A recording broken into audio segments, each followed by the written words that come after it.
နေရုံနဲ့မြန်နေ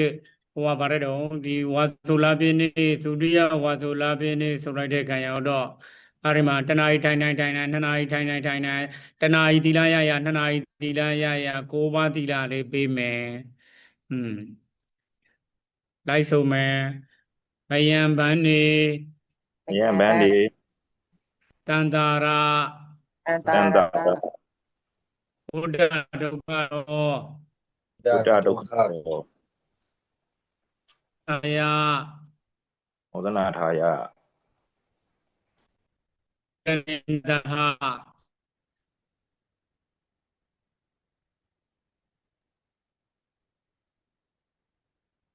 တိတရဏိနတဟတိတရဏိနတဟနဝင်္ဂသမဏံကတံနဝင်္ဂသမဏံကထံဘောဓထသီလံဥဘောဓထသီလံသမာရိယာမသမာရိယာမအရှင်မြတ်ဖရာရှင်မြတ်ဖရာတပည့်တော်များသည်ပြီးတော်များသည်ဩနာတိယေ ဩနာတိယေဒုက္ခဘေရုမဒုက္ခဘေတို့မှကင်းဝေးရာမှန်ကင်းဝေးရာမှန်ယနိဗ္ဗာန်ကိုယနိဗ္ဗာန်ကိုရည်တန်တောင်းတဤတန်တောင်းတရောက်လိုလာ၍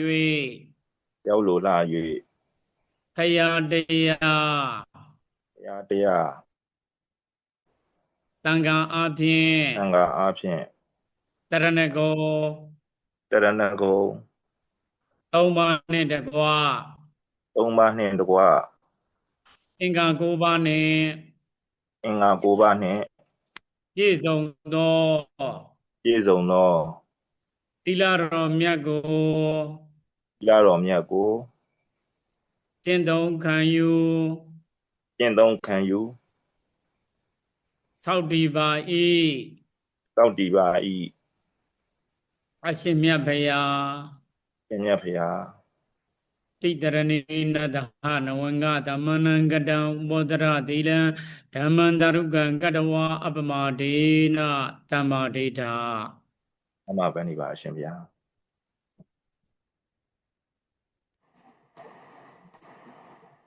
ဘုံဘုံဖျားတပည့်တော်တို့အကျိုးတော်ဆောင်များနဲ့ယောဂီသူတော်စင်အပေါင်းတို့ဟာစုပေါင်းပြီးတော့ဖုံဖုံကိုဒီနေ့ဝါဆိုသင်္ကန်းကပ်လို့ခွင့်ပြုတော်မူပါဗျာခွင့်ပြုတယ်အဲ့ဒီမှာအဲ့ဒီပဲသင်္ကန်းကပ်နေတဲ့ပုံဘယ်လိုလုပ်ကင်မရာလှည့်လိုက်နော်ရောက်တယ်အကုန်လုံးလိုက်စုံမယ်ဟိုကတော့လိုက်စုံမယ်ကိုဝေလာကျမဗျာမယံဗန္နေမယံဗန္ဒီတန္တာရတန္တာရဝဋ္ဌဒုက္ခတောဝဋ္ဌဒုက္ခတောမောစနထာယမောသနာထာယဣမာနိဣမာနိဝတ္တဝါတိက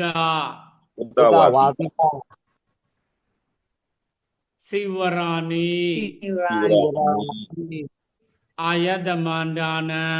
အာယတမအာယတမတောအာယတတောတကိသံတကိသံဒေမဒီမဗန္နေရှင်ဘုရား ဗန္ဒီအရှင်ဘုရားမယံမယံဘုရားတပည့်တော်ဘုရားတပည့်တော်မာတို့သည်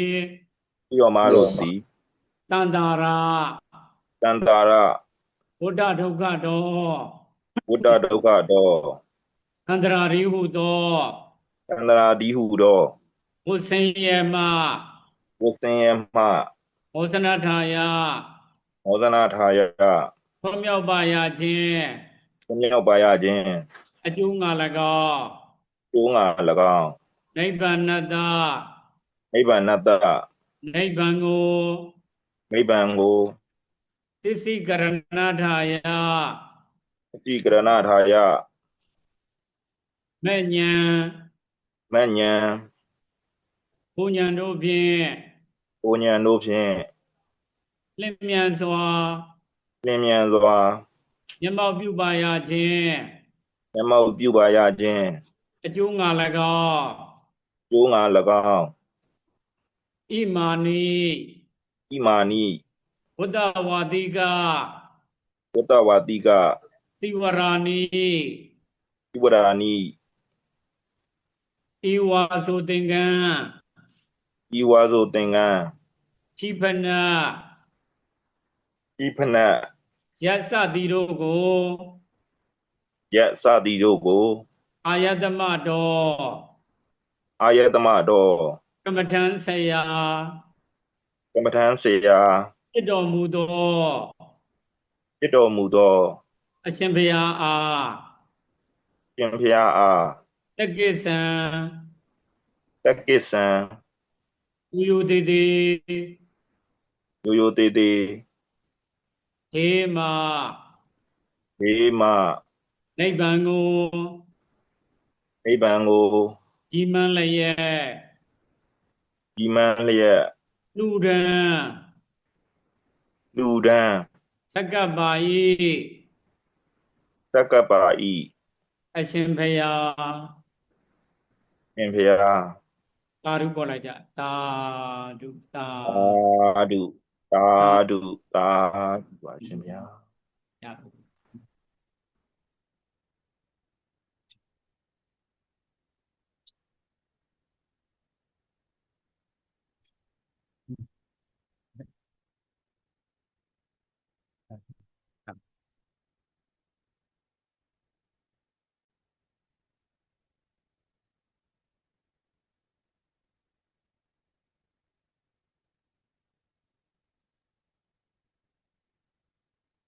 ဒီနေ့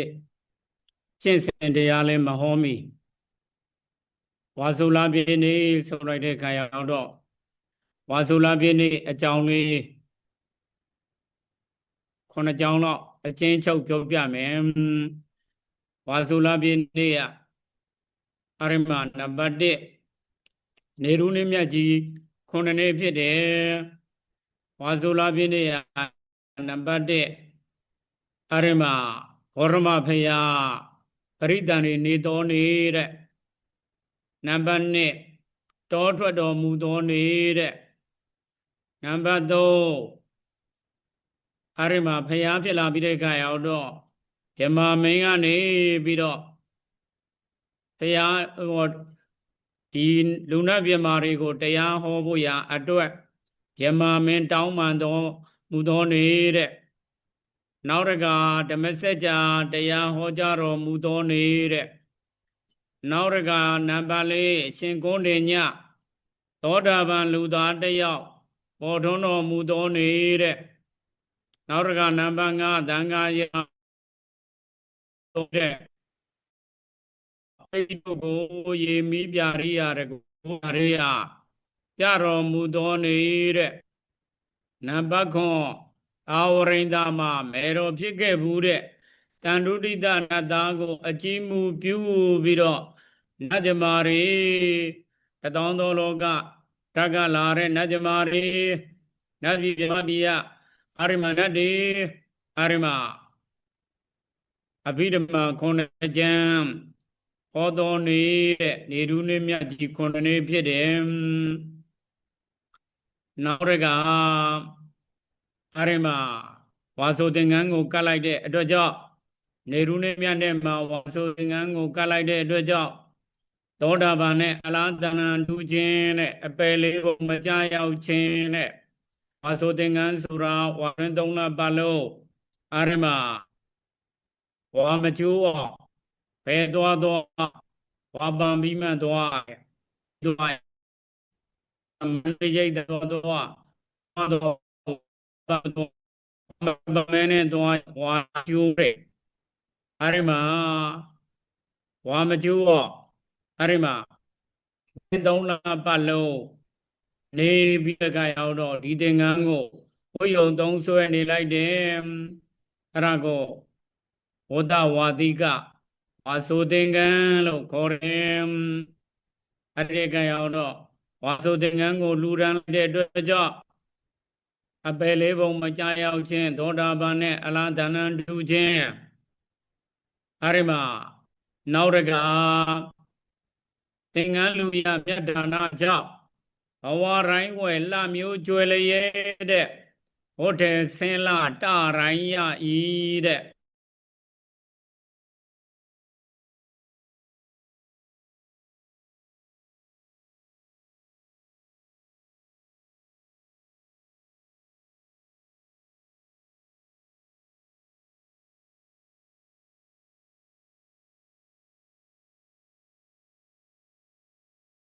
ဆရာတော်ဖျားလိုင်းကြာသွားတယ်လို့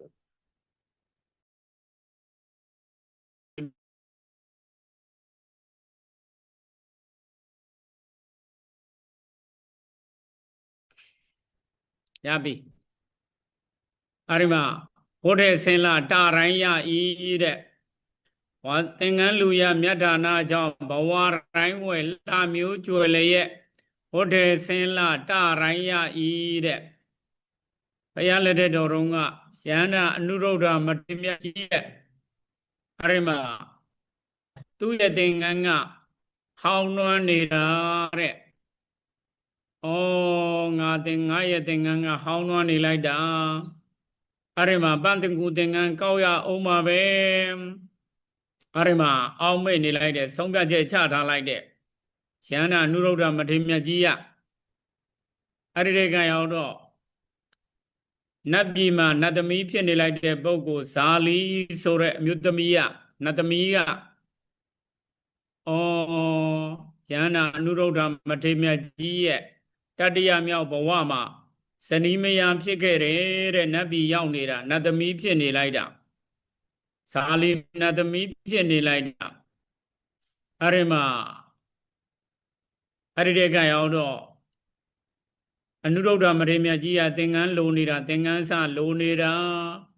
ငါတိုက်ရိုက်နဝတ္တန်ဆံသွားကပ်ရင်ယူမှန်မဟုတ်ဘူးအဲဒီမှာသူကပန္တကူသင်္ကန်းကောက်ဖို့ရဆုံးဖြတ်ချက်ချထားလိုက်တာသူကောက်မဲ့လမ်းသူကောက်မဲ့နေရန်အမိုက်ဘုံကြားမှာအဲဒီမှာနဝတ္တန်ဆံအဲဒီမှာအလျံ73ပေအနံ4ပေအဝတ်ချထားလိုက်တယ်အနုရုဒ္ဓယန္တာမထေရမြတ်ကြီးကသင်္ကန်းလက်လျှောက်စရင်းနဲ့သင်္ကန်းစအစိုးဆုံးအင်ကြီးတို့ဆောင်ဆုံး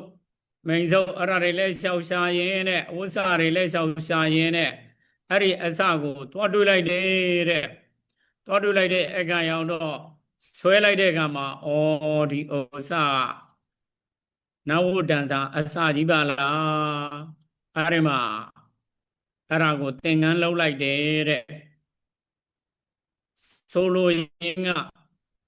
ဒီဘဝမှာကိုမဝတ်နေတဲ့အတွက်ကြောင့်ဝတ်နိုင်တဲ့ပုဂ္ဂိုလ်တွေကိုလှူဒန်းလိုက်တဲ့အတွက်ကြောင့်အဲဒီမှာဘယ်ဘဝပဲရောက်ရောက်အဝတ်စားတွေလိုလို့ရှိရင်အလွယ်တကူရလာတယ်ဝတ်တယ်ဆင်းလာတရိုင်းရဤတဲ့ဗုဒ္ဓမြတ်စွာကြုံတွေ့ခါဝဲတဲ့အဲဒီမှာရောက်ရဘဝဖြစ်ရဘဝမှာရုပ်ရဲ့အစင်ကလည်းလာပါမယ်ဥစားတွေကလည်းပေါ်များမယ်အဲဒီမှာဗုဒ္ဓမြတ်စွာကြုံတွေ့ခါဝဲအေဟိဘိက္ခုတဲ့ဘုရားသာသနာတော်နဲ့တွေ့ကြုံတဲ့အခါမှာတတော်တင်ရှားဘုရားကိုတပည့်တော်သင်္ကန်းဝတ်ချင်ပါတယ်ဘုရားအရှင်ဘုရားလို့ရှင်ဘုရားတို့သာသနာပေါင်းမှာနေပြီးတော့အဲဒီမှာဟံဝံသင်္ကန်းဝတ်ဆင်မြန်းခြင်းပါတယ်ဘုရားသင်္ကန်းဝတ်ခြင်းပါတယ်ဘုရားယဟန်ဝတ်ခြင်းပါတယ်ဘုရားလို့လျှောက်ထားလိုက်တဲ့အခါမှာဘုရားသခင်ကတပ္ပညုတရွှေဉာဏ်တော်ကွန်ရဲနဲ့ဖြန့်ကြည့်လိုက်တယ်အဲဒီမှာဖြန့်ကြည့်လိုက်တဲ့ဒီလူဟာသင်္ကန်းလူဘူးသလားမလူဘူးလားဖြန့်ကြည့်လိုက်တဲ့သင်္ကန်းလူဘူးတယ်ဆိုလို့ရှိရင်အဲဒီမှာအေဟိဘိက္ခုစရဗြမစရိယနာမဒုက္ခအန္တကရိယာယဖြစ်သားလာလောငါဘုရားကောင်းစွာဟောကြားတော်မူအပ်သောတရားတော်တွေကျင့်ကြံလဲလောပွားများလဲလောအားထုတ်လဲလောလို့အဲဒီမှာ ခေါ်လိုက်တာနဲ့တပြိုင်နဲ့အေးဘိက္ခုခေါ်လိုက်တာနဲ့တပြိုင်နဲ့တကိုးပြင်ပြီးတဲ့သင်္ကန်းပရိက္ခရာတွေရလာတယ်အဲ့ဒီမှာတကိုးပြင်ပြီးတဲ့သင်္ကန်းပရိက္ခရာတွေရလာတယ်အဲ့ဒီမှာဆိုင်သွားဝယ်စရာလည်းမလိုမိုက်ပုံမိုက်ကြအိမ်ကျိုအိမ်ကြလိုက်ရှာစရာလည်းမလိုလိုက်ကောက်စရာလည်းမလိုသူမြန်သည်လည်းတောင်းစရာမလိုဒီဘဝမှာကိုမဝတ်နိုင်တဲ့ပုဂ္ဂိုလ်တွေကိုလူတန်းလိုက်ရခြင်းသည်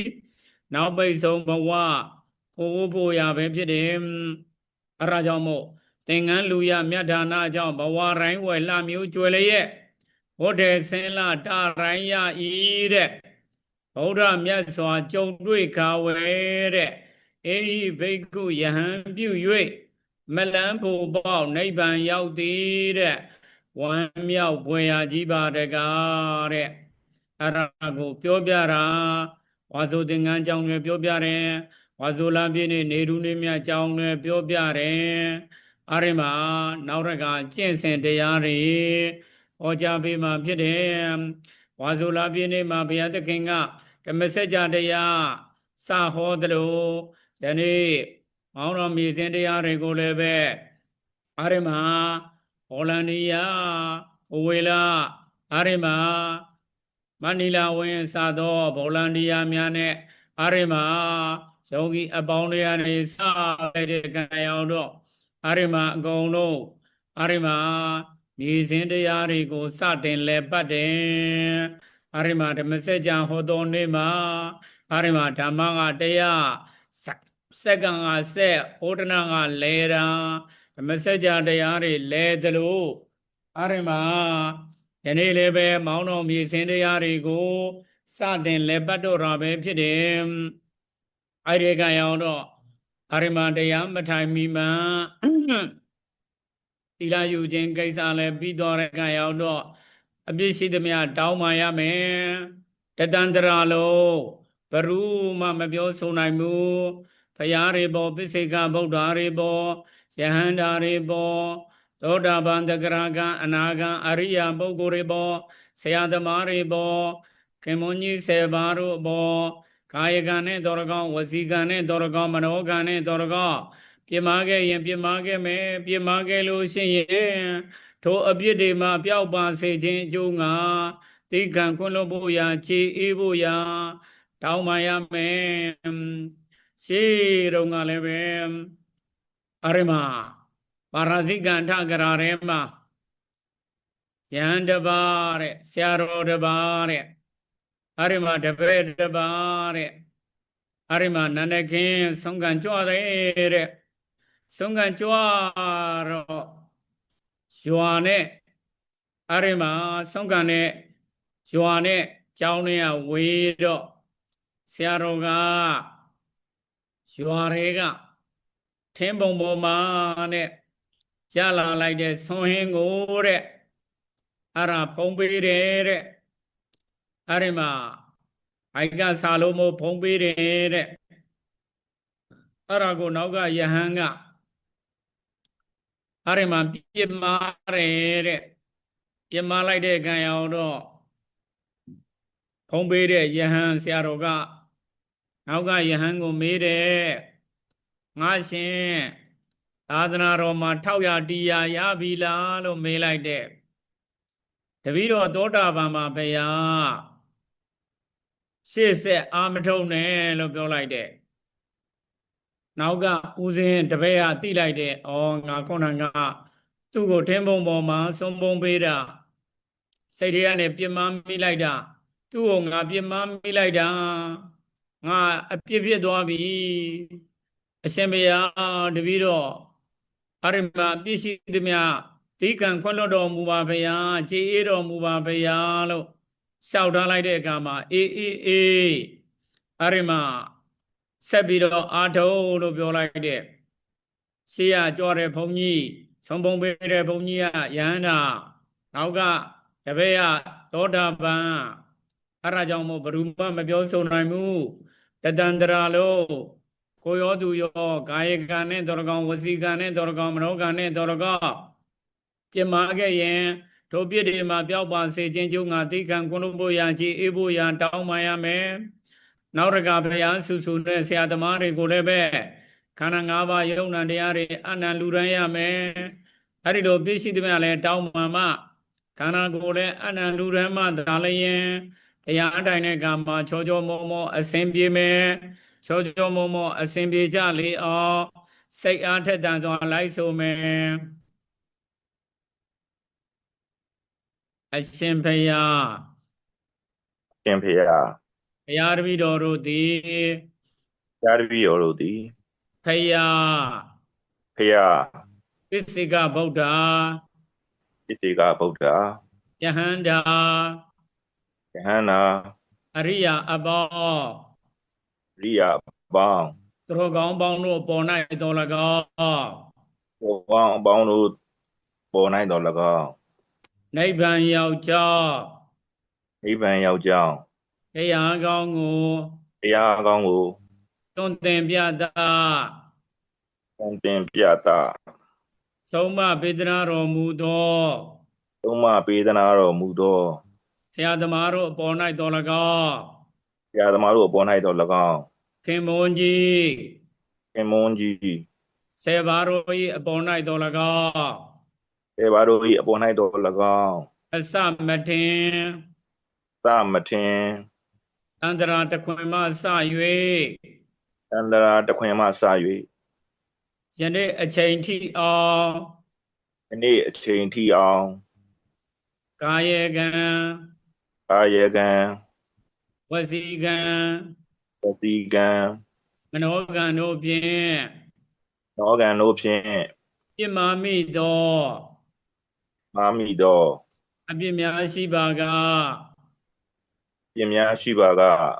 သီခံတော်မူကြပါ ဒီခံတော်မူကြပါ ခွင့်လွှတ်တော်မူကြပါ ဘုရားတော်မူကြပါ ကြည်အေးတော်မူကြပါ ဒီအေးတော်မူကြပါ အရှင်ဘုရား ရှင်ဖေယ ဘုရားတပည့်တော်တို့သည်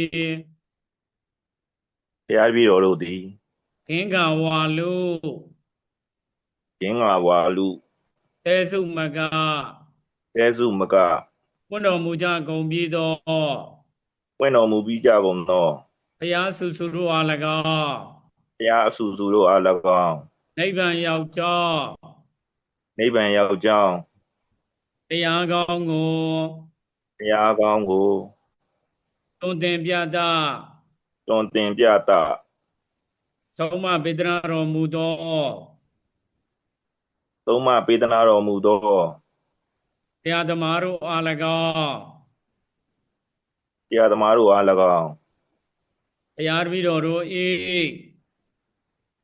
ဘုရားတပည့်တော်တို့၏ ခန္ဓာ၅ပါး ခန္ဓာ၅ပါး ယုံနာ2ပါးတို့ကို ယုံနာနှစ်ပါးတို့ကို တရားထိုင်နေစဉ် တရားထိုင်နေစဉ် တရားအားထုတ်တော်မူစဉ် တရားအားထုတ်တော်မူစဉ် ယက်လအတွင်း၌ ယလ ယက်လအတွင်း၌ ယလအတွင်း၌ အနန္ပါ၏ အနှံမာဤ လူရန်ပါ၏ သူရမ်းမာဤ အရှင်ဘုရား ရှင်ဖေယ ဘုရားမရမီမေတ္တာဩဝါပါရတော်အရင်ပြည့်စုံတဲ့တောင်းမှပြီးခန္ဓာကိုယ်လည်းအနန္တလူရန်ပြီးတော့ဘုရားမရမီမေတ္တာပို့ရမယ်တကောက်လိုက်ဆိုကြည့်မယ်ငါဤကိုယ်ဆောင်နှတ်တိ၎င်း ငါဤကိုယ်ဆောင်နှက်သည်၎င်း ငါအိမ်တွင်ရှိ ငါအိမ်တွင်ရှိ တတဝအပေါင်းတို့သည်၎င်း သတ္တဝါအပေါင်းတို့သည်၎င်း မိဆိုင်ဖဆိုင် ဤဆိုင်ဖဆိုင် ဘိုးဆိုင်ဘွားဆိုင် ဘိုးဆိုင်ဘွားဆိုင် နေဆိုင်ပဲဆိုင် နေဆိုင်ပေဆိုင် နတ်အပေါင်းတို့သည်၎င်း ငါအပေါင်းတို့သည်၎င်း အရလေးမျက်နာကို ရဲ့လေးမျက်နာကို တောက်လျှောက်နေသော တောင်းလျှောက်နေသော နတ်မင်းကြီးလေးပါတို့သည်၎င်း အမင်းကြီးလေးပါးတို့သည်၎င်း အာသနာတော်ဆောင်နှင့် သာသနာတော်ဆောင်နှင့် လောကဆောင်နှင့်တို့သည်၎င်း လောကဆောင်နှင့်တို့သည်၎င်း ငရေတနှင့် ရဲတနင်း ယမမင်းသည်၎င်း ဓမ္မမင်းသည်၎င်း နတ်တို့တနင်း နတ်တို့တနင်း တရားမင်းသည်၎င်း တရားမင်းသည်၎င်း 32ဘုံ 32ဘုံ အင်းလေကြကုန်သော ကျင်လည်နေကြကုန်သော အလုံးစုံသော အလုံးစုံသော ဘရဝပေါင်းတို့သည်၎င်း ဘရဝအပေါင်းတို့သည်၎င်း ကျမ်းမာကြပါစေ ကျမ်းမာကြပါစေ ချမ်းသာကြပါစေ ချမ်းသာကြပါစေ အဲ့ဒီအတိတ်ပဲကိုပြောပြမယ်မေတ္တာပို့တဲ့အတိတ်ပဲကိုပြောပြမယ်ပါဠိလိုကတော့အဟံအဝေရောဟောမိအာဇာပိသောဟောမိအနိကောဟောမိဒုက္ခိယဒါနံပရိယရမိတဲ့မြန်မာလိုပြောတော့ငါဤကိုယ်ဆောင်နဲ့ဒီလည်းကောပြီးတော့တဗ္ဗေတ္တအဝေရာဟွန်တုအာဇာပိသဟွန်တုအနိကာဟွန်တုဒုက္ခိယဒါနံပရိယရန်တုအဲ့ဒါကိုအကျယ်ချက်လိုက်တဲ့အခါရောက်တော့ငါအိမ်တွင်ရှိတရားဝပေါင်းတို့ဒီလည်းကောတင်တို့အိမ်မှာအမျိုးသားတွေရောအမျိုးသမီးတွေရောမြင်ရတဲ့တိရစ္ဆာန်တရားဝါတွေရောမမြင်ရတဲ့ကျောင်းဆောင်အိမ်ဆောင်နှတ်တွေတစ်ပင်ဆောင်နှတ်တွေရောအာရမတိုက်ကမ်းမှနေလို့ရှိရင်တိုက်ကမ်းဆောင်နှတ်တွေရောငါအိမ်တွင်ရှိတရားဝါပေါင်းတို့ဒီတကားပြီးတော့မိဆိုင်ဖဆိုင်ဘိုးဆိုင်ဘွားဆိုင်ကိုမိဘတွေဆိုင်နဲ့အာရမအောင်မြေသာဇံမြို့နယ်ဆိုလို့ရှိရင်ကိုမိဘတွေဆိုင်တဲ့အောင်မြေသာဇံနယ်မြို့နယ်တွေကကိုမိဘတွေဆိုင်တဲ့နတ်တွေမော်ဂျုံဆိုလို့ရှိရင်မော်ဂျုံကကိုမိဘတွေနေတဲ့အာရမမိဆိုင်ပဆိုင်ဘိုးဆိုင်ဘွားဆိုင်နယ်ဆိုင်ပဲဆိုင်နတ်တွေအာရမနယ်ဆိုင်ပဲဆိုင်ဆိုတာကိုနေတဲ့နယ်နမိတ်မှာစောင့်ရှောက်နေလိုက်တဲ့နယ်ဆိုင်ပဲဆိုင်နတ်အာရမဘုန်းကြီးတို့ကြောင်းဝင်းတို့ရှိရင်မော်ဘီဘိုးဘိုးကြီးရဲ့ကွင်းပိုင်နေပိုင်နတ်တွေအဲ့ဒါကိုပြောတာအဲ့ဒီတဲ့ကံရောက်တော့ရန်ကင်းတောင်ရွာတို့ရှိရင်အာရမရန်ကင်းတောင်ဆောင်တန်းနဲ့မေယခတို့ရဲ့ကွင်းပိုင်နေပိုင်နတ်တွေအာရမရွှေရကုံတန်းလေးကနေအောင်နေတယ်တို့ရှိရင်ဖန်းနေရနေတယ်တို့ရှိရင်ရွှေရကုံဆောင်ဘိုးဘိုးကြီးအာရမတင်တို့ရဲ့ကွင်းပိုင်နေပိုင်နတ်ပဲအဲ့ဒါကိုပြောတာမိဆိုင်ဘာဆိုင်ဘိုးဆိုင်ဘာဆိုင်ဝါဆိုင်နေဆိုင်ပဲဆိုင်နာအပေါင်းတို့ဒီတကားနောက်ရကအရက်လေးမျက်နာကိုစောင့်ရှောက်နေသောနမင်းကြီးလေးပါးတို့ဒီလည်းကောအရှိအနောက်အာရမတောင်မြောက်အရက်လေးမျက်နာစောင့်ရှောက်နေတဲ့နမင်းကြီးလေးပါးပါဠိလိုကတော့ဝရရိမေနဒတရတောရကိနေနဝိရုလကောပိစိမေနဝိရုပကောကုဝေတောဥဒ္ဒရံဒိတံတဲ့သတ္တရောတိမာရာဇာလောကပါလာယတတိနောတဲ့တေပိယမေနုရကံတို့အာရောဂေနဒုကေနသာတဲ့အရှိအနောက်တောင်မြောက်အရက်လေးမျက်နှာစောင့်ရှောက်နေတဲ့နမင်းကြီးလေးပါတဲ့တေဒုနမင်းကြီးတို့ဟာအာမေငါတို့ကိုအာရောဂေနယောဂမရှိအောင်လို့တဲ့အာရမငါเจ้าထဲမှာငါအိမ်တွင်းမှာကိုဗစ်ယောဂတွေကူးစက်တတ်တဲ့ပုဂ္ဂိုလ်တွေငါအိမ်တွင်းမှာမလာအောင်လို့အာရမကိုဗစ်ယောဂကိုရှိတဲ့ပုဂ္ဂိုလ်တွေငါအိမ်တွင်းမှာမလာအောင်လို့တီဘီယောဂရှိနေလိုက်တဲ့ပုဂ္ဂိုလ်တွေငါအိမ်တွင်းမှာမလာအောင်လို့နူနာယောဂဖြစ်နေလိုက်တဲ့ပုဂ္ဂိုလ်တွေငါအိမ်တွင်းမှာမလာအောင်လို့အာရောဂိနယောဂမရှိအောင်လို့တဲ့ဒုက္ခေနတဲ့ချမ်းသာအောင်လို့တဲ့အာရမယောဂဖြစ်လာလို့ရှိရင်ကိုယ်ဆင်းရဲစိတ်ဆင်းရဲဖြစ်တယ်စီးပွားရေးတွေအဆင်မပြေလို့ရှိရင်စိတ်ဆင်းရဲကိုယ်ဆင်းရဲဖြစ်တယ်အဲ့ဒါကြောင့်မို့ဒုက္ခေနချမ်းသာအောင်လို့တဲ့အနုရကံတုအစဉ်စောင့်ရှောက်ပါတဲ့အဲ့ဒီလိုပြောလိုက်တာဌာနဆိုင်ရာယုံတွေမှာကုမ္ပဏီတွေမှာစစ်တပ်တွေတော်၎င်းရဲတွေတော်၎င်းအဆောင်တွေရှိသလိုကိုယ်ခန္ဓာကိုယ်ကိုလည်းပဲမကောင်းတဲ့ဘေးမျိုးမျိုးရန်မျိုးမျိုးတိတ်ဆိုးဂျိုတို့ကံကြမ္မာဇိုးတွေကြမလာအောင်လို့တရားမရမီတိုင်းခုနငါချပေးလိုက်တဲ့မေတ္တာပို့တာကိုအမြမေတ္တာပို့ထိုင်ပြီးရင်အမြဝေတရားမရမီမေတ္တာပို့တယ်ထိုင်ပြီးအမြဝေတယ်ဆိုတာအာရမဆိုင်ရာနတ်တွေကိုလုံခြုံရေးငှားလိုက်တာဖြစ်တယ်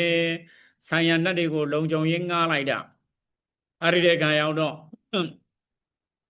ဘုန်းကြီးကမန္တလေးရန်ကင်းအင်းငိမ့်ရိပ်သာမှာနေစဉ်တုန်းက ရန်ကင်းတောင်ရွာအဲ့ဒီမှာတနေ့သောကမှာကားနဲ့သွားရင်နဲ့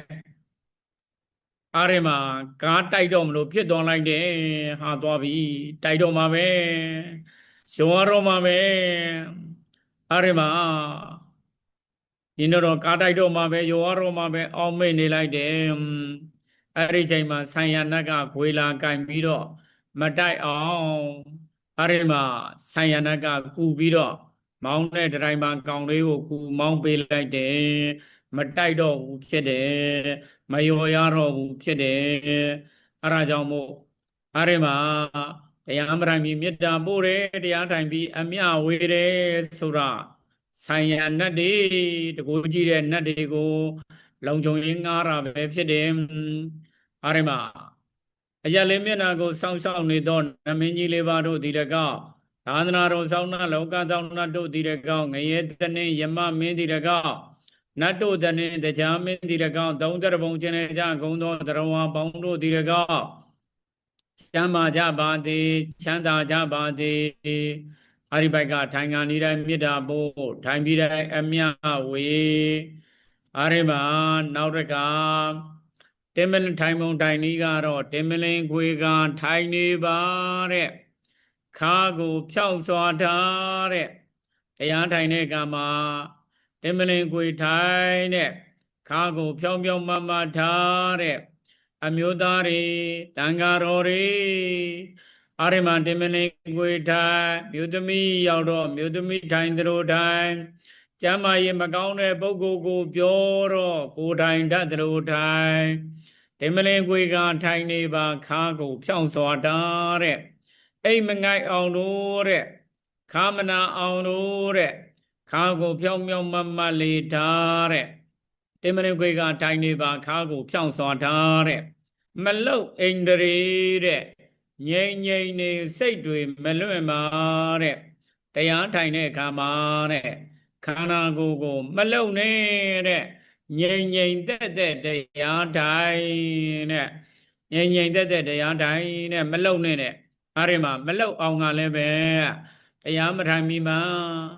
10မိနစ်15မိနစ်တော့လမ်းလျှောက်ပြီးမှတရားထိုင်မလုတ်အိန္ဒြေတဲ့အဲ့ဒီမှာလမ်းလျှောက်ခဲ့တဲ့ကံရောက်တော့တရားထိုင်တဲ့ကံမှာဝေဒနာမတွေ့ဘူးဝေဒနာမတွေ့တဲ့ကံရောက်တော့ငြိမ်ငြိမ်သက်သက်ထိုင်နိုင်တယ်အဲ့ဒီမှာဝေဒနာတွေ့တဲ့ကံရောက်တော့ပြင်းကျင်တဲ့စိတ်တွေပေါ်ပေါက်လာတယ်အဲ့ဒီကံရောက်တော့ထိုင်ပါများလာလို့ရှိရင်အဲ့ဒီမှာညောင်းတဲ့ကြိုက်တဲ့ထုံတဲ့ကျင်တာတွေကိုလည်းအဲ့ဒီမှာသူ့ဟာနဲ့သူထိုင်ပါများရင်ကြော်လွှားနိုင်တယ်ဝေဒနာမတွေ့တော့ငြိမ်ငြိမ်သက်သက်ထိုင်နိုင်တယ်အဲ့ဒါ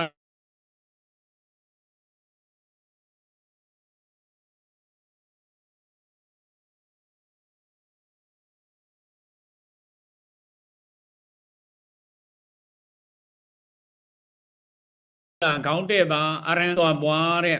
အဲ့ဒီမှာမျက်နှာကိုစီးတဲ့အစီးအဲ့ဒီမှာဘာလို့စီးတိုင်ရတာတော့ဆိုတော့အလင်းလေးမျိုးရှိတယ်တဲ့အလင်းလေးမျိုးရှိတယ်နေရောင်နဲ့လရောင်နဲ့လျှက်စစ်အလင်းရောင်နဲ့တရားနမိတ်ရောင်နဲ့အလင်းလေးမျိုးအဲ့ဒီမှာအလင်းလေးမျိုးရှိတရားထိုင်လိုက်တဲ့အခါမျက်နှာစီးထားလိုက်တဲ့အခါရောက်တော့နေရောင်နဲ့လည်းမဆိုင်တော့ဘူးလျှက်စစ်အလင်းရောင်နဲ့လည်းမဆိုင်တော့ဘူးလရောင်နဲ့လည်းမဆိုင်တော့ဘူးတရားထိုင်တဲ့အခါမှာတွေ့ရမယ်အရောင်နဲ့ပဲဆိုင်တော့တယ်အဲဒါကြောင့်မို့သူ့ကြောင့်နေရင်သူ့စာအံယောမရောက်ရင်ယောမလိုကျင့်အောင်တော်မြေစင်းဒီကိုကျင့်နေတယ်ဆိုလို့ရှိရင်မျက်နှာစီးရမှာဖြစ်တယ်အဲ့ဒီတဲ့ကံရောက်တော့တပည့်စီးကအဲ့ဒီမှာရက်ွက်စီးကစိတ်ဆိုင်ကအရဟံကိုဥစွာပေါ်တဲ့ကိုအာယုံပြုနေကြဘုရားကိုယ်ငါဘုရားပဲဖြစ်ဖြစ်ရန်ကုန်မြို့ရွှေတကုံမောဗရမ ्या မျက်ရှင်ဘုရားပဲဖြစ်ဖြစ်မန္တလေးမှာမြတ်မုနိဘုရားကြီးပဲဖြစ်ဖြစ်ဥပမာမန္တလေးမှာမြတ်မုနိဘုရားကြီးကိုဒီဘုရားသည်တိလဂုံတမာရိဂုံပညာဂုံနဲ့ပြည့်စုံတော်မူသောကြောင့်လုံနတ်ပြမတို့ရဲ့ပူဇော်ထူးကိုခံတော်မူထိုက်တဲ့ တကယ်တက်တော်တင်ရှားဖရာပဲလို့စိတ်ရနဲ့အာယုံပြုပြီးတော့အရဟံအရဟံအရဟံဆိုပြီးတော့ပွားပြန်ပြောပြအောင်မယ်ဥပမာမန္တလေးမှာမြတ်မုနိဘုရားကြီးကိုဒီဘုရားသည်သီလဂုဏ်သမာဓိဂုဏ်ပညာဂုဏ်နဲ့ပြည့်စုံတော်မူသောကြောင့်လူနာမြတ်မာတို့ရဲ့ပူဇော်ထူးကိုခံတော်မူထိုက်တဲ့တကယ်တက်တော်တင်ရှားဖရာပဲလို့စိရိယနဲ့အာယုံပြုပြီးတော့အရဟံအရဟံအရဟံဆိုပြီးတော့ပွားအရမအရဟံဂုဏ်တော်ကိုတရက်ပွားအရဟံဂုဏ်တော်ကိုတရက်ပွားဣရိယာပုတ်၄ပါးလုံးပွားမနေ့ပြန်၈နာရီမထိုးမချင်းအရဟံဂုဏ်တော်ကိုပွားအရဟံဂုဏ်ကိုပွားရင်တဲ့အရမအရဟံဂုဏ်တော်ကိုပွားရင်ဉာဏ်ကောင်းတယ်တဲ့အရဟံဂုဏ်တော်ကိုပွားရင်ဉာဏ်ကောင်းတယ်ပိဋကစာပေမှာဘုရားဂုဏ်တော်ပွားလို့ရှိရင်တဲ့အကျိုးကတဲ့43မှာရတယ်တဲ့အဲ့ဒီ43မှာထဲမှာဉာဏ်ကောင်းခြင်းဆိုတဲ့အကျိုးလည်းပါတယ်ဉာဏ်ကောင်းတယ်အဲ့ဒီမှာစာရပုတ်ကိုအကျယ်ချက်ပြီးတော့ဟောနိုင်တယ်လင်္ကာတပုတ်ကိုအကျယ်ချက်ပြီးတော့ဟောနိုင်တယ်ဂါရတပုတ်ကိုအကျယ်ချက်ပြီးတော့ဟောနိုင်တယ်ယဟန်တန်ဃာတော်တွေကမ္မထံဆရာတွေသာသနာ့ဘုန်းကြီးတွေရိပ်သာဘုန်းကြီးတွေဓမ္မဂရိကတွေအရိမဂါရတပုတ်လင်္ကာတပုတ်ကိုအကျယ်ချက်ဟောနိုင်တယ်ဉာဏ်ကောင်းတယ်အရိမလူတွေအရိမစာကြက်နေလိုက်တဲ့ပုဂ္ဂိုလ်တွေခဏလေးနဲ့ရတယ်စီးပွားရေးလုပ်နေလိုက်တဲ့ပုဂ္ဂိုလ်တွေဘယ်ကုန်ပစ္စည်းကိုဘယ်လိုရောင်းရင်ဘယ်လိုမြတ်မယ်ဆိုရက်ဖြတ်ထိုးဉာဏ်နေကောင်းတယ်ဖြတ်ထိုးဉာဏ်နေကောင်းတယ်အရိမဖြတ်ထိုးဉာဏ်နေကောင်းတယ်အရိမစီးပွားရေးပစ္စည်းတွေကြည်လိုက်လေစီးပွားရေးလုပ်တဲ့အခါမှာတချို့ပုဂ္ဂိုလ်တွေတော့ပုတ်လိုက်တဲ့ကုန်ချမ်းတွေကိုကုန်ကြောထုတ်လုပ်လိုက်ကြတယ်တော့ပုတ်လိုက်တဲ့ကုန်ချမ်းတွေအရိမကုန်ကြောထုတ်လုပ်လိုက်တဲ့နနသီးတစ်လုံးတော့ပုတ်လိုက်တဲ့နနသီးတစ်လုံးဟာ3000ပဲရှိလိုက်တဲ့ရန်ကုန်ရောက်လာလိုက်တဲ့အခါမှာ3000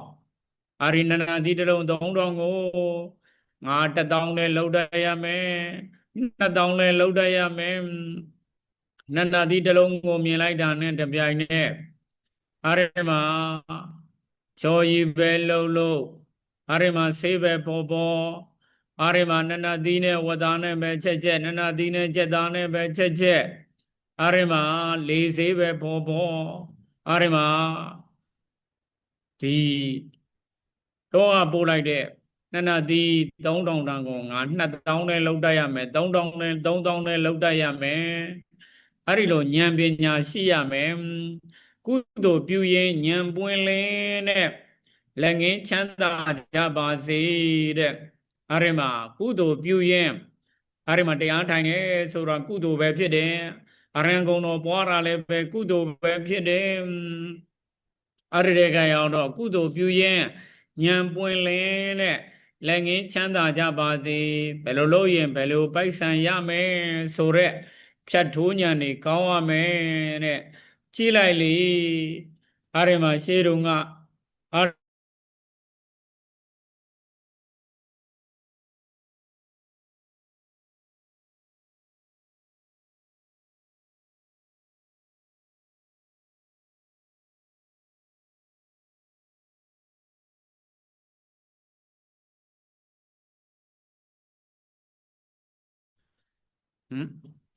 အေးထားတယ်လေအဲ့ဒီကရောက်တော့အရိမတချို့ပုဂ္ဂိုလ်တွေ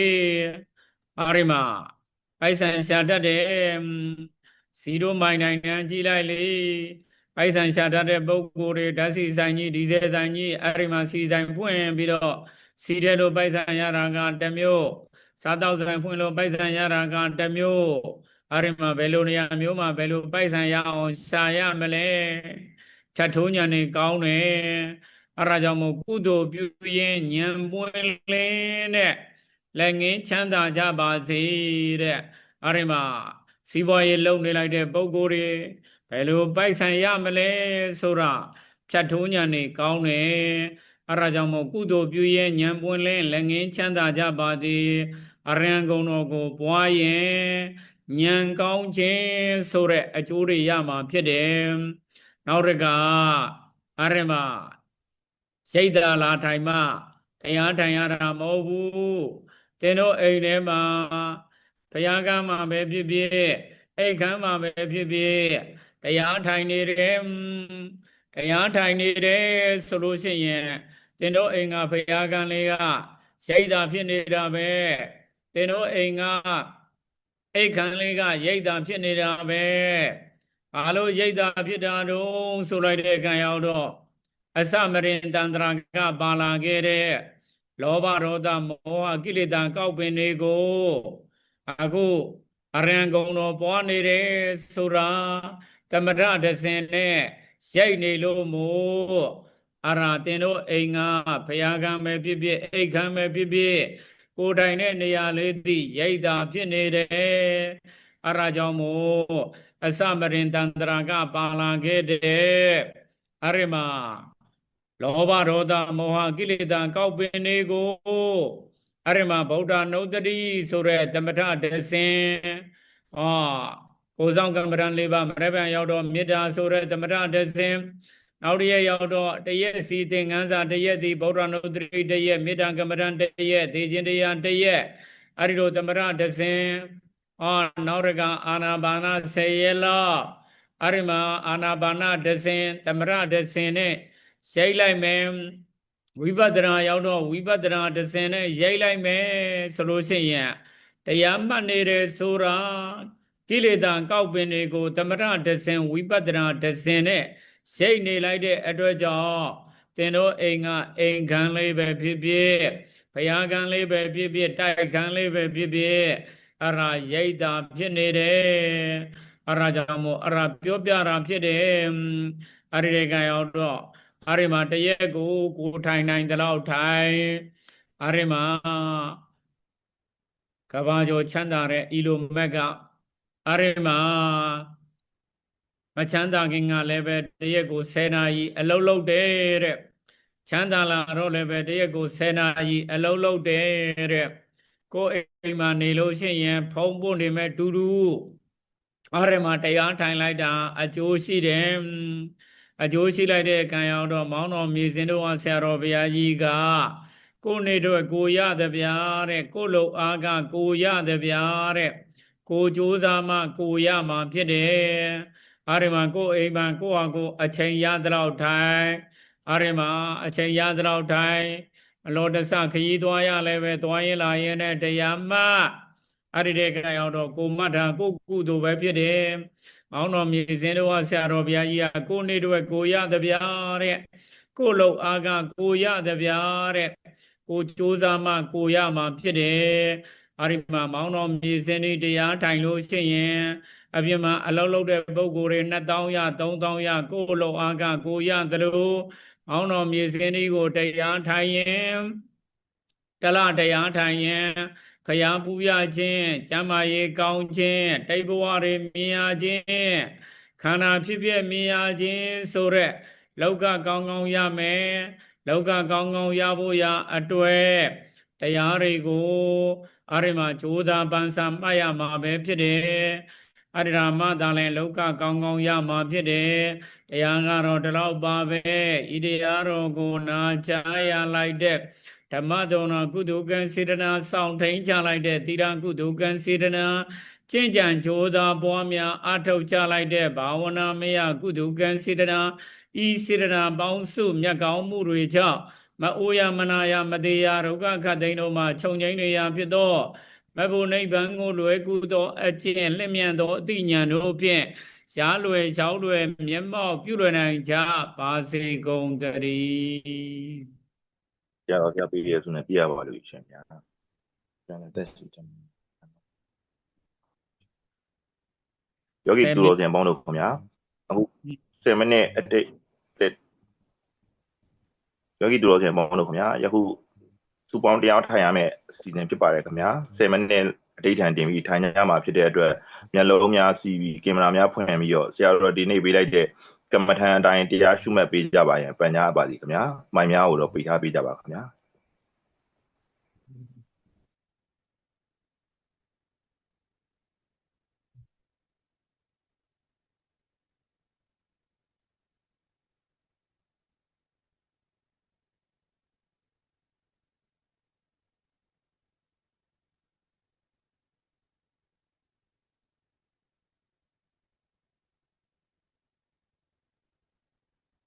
ရပြီအားလုံးအချိန်ပြည့်သွားပြီ ယောဂီသူတော်စင်ပေါင်းတို့ခင်ဗျာ10မိနစ်အတိတ်ထန်ကြည်သွားပြီဖြစ်တဲ့အတွက်တရားဖြုတ်လို့ရပါပြီခင်ဗျာ ဆုတောင်းမြဝေလေးလိုက်ဆိုမယ်တစ်ခေါက်ဆုတောင်းမြဝေလေးလိုက်ဆိုမယ်ဣဒံမေပုံညာ ဣဒံမေပုံညာ ဣဒံမေပုံညာ ဣဒံမေပုံညာ အတဝက္ခယံ အတဝခယံ ဝဟံဟောတု ဝဟံဟောတု ဣဒံမေသီလံ ဣဒံမေတိလံ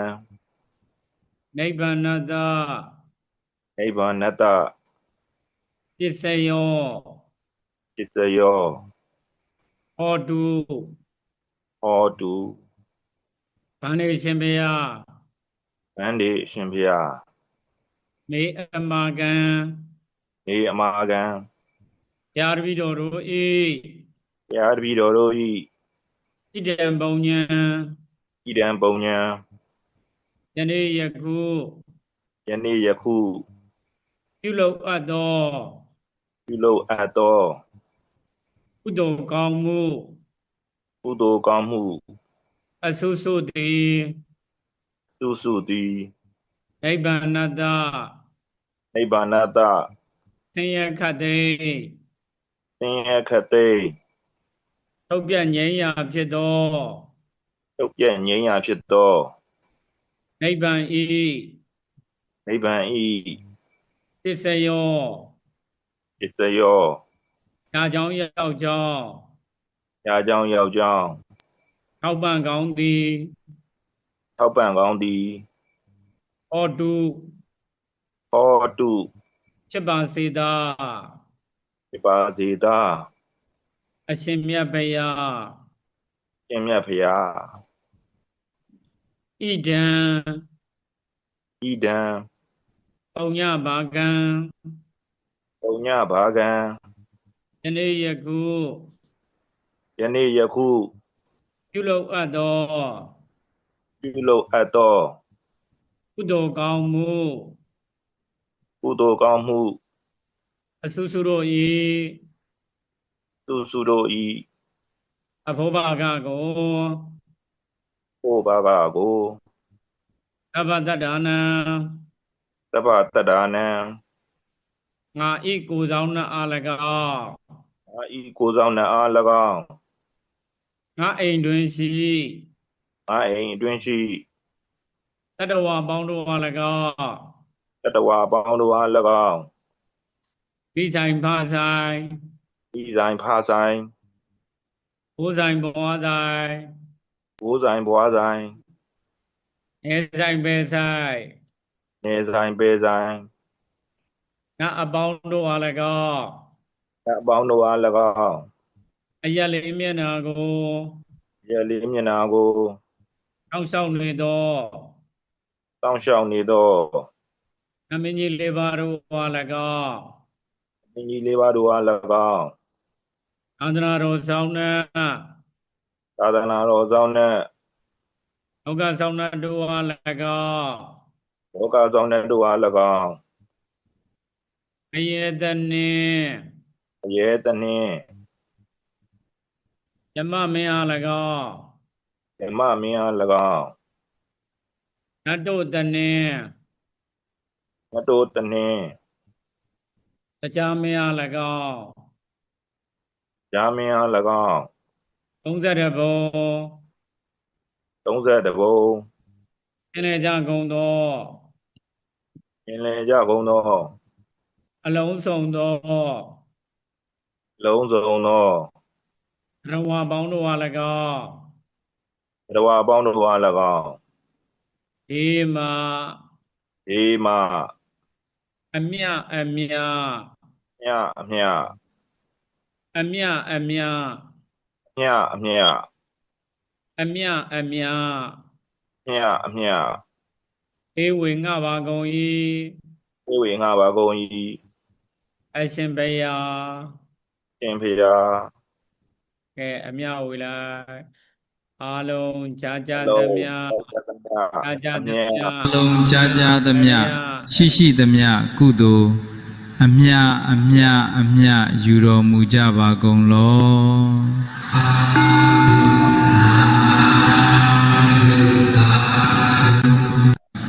အလုံးကြားကြားသမျှရှိရှိသမျှကုသိုလ်အမြအမြအမြယူတော်မူကြပါကုန်လော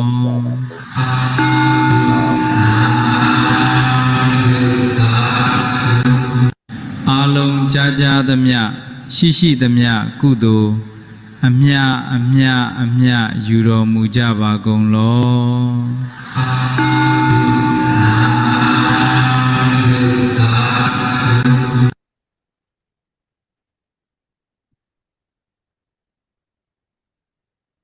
ရပြီဗျာ